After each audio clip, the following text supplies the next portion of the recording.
Saviez-vous qu'il y avait une gare de marchandises en plein Paris jusque dans les années 90 et qu'elle a été remplacée par le tout premier écoquartier de la capitale? La gare de Glacière-Gentilly a ouvert en 1882 sur la Petite Ceinture, dans le 13e arrondissement, au niveau de la place de Rungis. À l'ouest du site, on trouvait la station Parc Montsouris, utilisée par les trains de voyageurs. Elle sera néanmoins démolie dans les années 70 pour laisser place à des immeubles d'habitation. Le reste de la gare sera par contre utilisé jusqu'en 93 pour acheminer des marchandises au sud de Paris. Néanmoins, avec la fin du trafic ferroviaire sur la Petite Ceinture, la gare sera obligée de fermer dans les années 90. La moitié est sera alors louée à la RATP qui s'en servira entre 1994 et 1998 pour tester le système d'automatisation du métro avant son déploiement sur la ligne 14. Il était même envisagé de prolonger la ligne jusqu'à Cité Universitaire en réutilisant la Petite Ceinture. La base d'essai serait alors devenue un atelier de maintenance.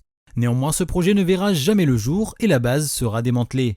La SNCF n'ayant plus besoin du site, il sera réaménagé dans les années 2000 par la mairie de Paris dans le cadre du projet de ZAC Gare de Rungis. Le premier écoquartier de la capitale verra alors le jour sur cette parcelle avec un grand parc public au milieu. Par contre, la continuité de la Petite Ceinture a bien été conservée puisque techniquement elle fait toujours partie du réseau ferré, bien qu'elle ne soit plus utilisée.